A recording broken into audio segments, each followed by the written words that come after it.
సొంత పార్టీ కార్యకర్తలపై బూతులు తిడుతూ చేయి చేసుకొని మరొక వివాదంలో చిక్కుకున్న ఆర్కే రోజా. సో ముఖ్యంగా చూసుకుంటే ఎప్పుడైతే వైసీపీ గవర్నమెంట్లో ఆర్కే రోజా చేరిందో అప్పటి నుంచి ఇప్పటి వరకు కూడా ఒక ఫైర్ బ్రాండ్గా తను మాత్రం పేరు తెచ్చుకుంది.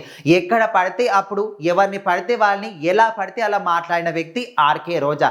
అది ఆడవాళ్ళని కూడా చూడదు, పెద్దవాళ్ళని కూడా చూడదు. అది ప్రతిపక్షంలో ఉన్న వాళ్ళైనా వాళ్ళ పార్టీలో ఉన్న వాళ్ళైనా ఇష్టం వచ్చిన రీతిలో పచ్చి బూతులు మాట్లాడుతూ కూడా ఒక వైసీపీ ఫైర్ బ్రాండ్ అనే పేరుకి మాత్రం తను తగ్గట్టు న్యాయం చేసిందని చెప్పుకోవచ్చు. అయితే గత ప్రభుత్వ హయాంలో జగన్మోహన్ రెడ్డి ప్రభుత్వ హయాంలో ఎన్నో లెక్కలేనన్ని అక్రమాలు కావచ్చు, ఎన్నో బూతులు కావచ్చు, ఎక్కడికి వెళ్ళినప్పటికీ కూడా అది మీడియా ముందు సందు దొరికితే చాలు, అది తిరుమల తిరుపతి దేవస్థానం కావచ్చు, బయట కావచ్చు, ఎక్కడైనా కూడా బూతులు మాట్లాడుతూ అక్కడ ప్రతిపక్షంలో ఉన్న గవర్నమెంట్ మాత్రం ఎప్పుడు కూడా తిడుతూనే ఉండేది. సో ఇప్పుడు చూసుకుంటే తాజాగా మనము తిరుమల తిరుపతి దేవస్థానం దగ్గర తొక్కిస్లాట్లో 6 మంది ప్రాణాలు కోల్పోయారు. అదేవిధంగా 50 మంది వరకు అయితే కొంతమందికి గాయాలై చికిత్స పొందుతూ ఉన్నారు. సో వాళ్ళందరినీ కూడా ఒకరి తర్వాత ఒకరు పరామర్శిస్తూ ఉన్నారు. అదే క్రమంలో ఆర్కే రోజా కూడా వాళ్ళని పరామర్శించడానికి అక్కడికి వెళ్ళింది.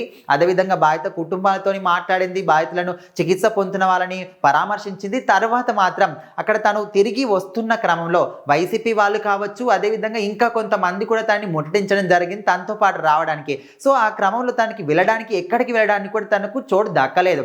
సో తను కూడా ఏమన్నా అవుతుందనుకుందో, లేకపోతే భయపడిందో, గాలి ఆడకుండా ఊపిరి ఆడకుండా తను మాత్రం ప్రజల్లో చిక్కోవడం జరిగిందంట.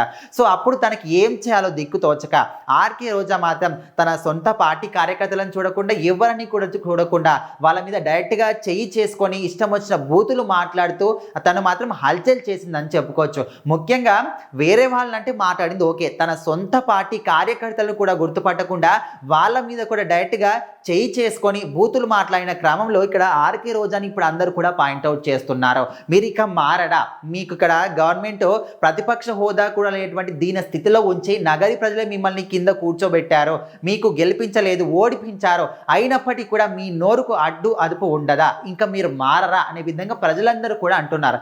మొత్తానికి మీరు పరామర్శించడానికి వెళ్ళింది ఎవరిని, అక్కడ ఎందుకోసం వెళ్ళారు, మీరేం చేస్తున్నారు అనే విధంగా ఇప్పుడు మరొక వివాదంలో అయితే ఆర్కే రోజా చిక్కుకుంది. చూద్దాం మరి ఏం జరుగుతుందని.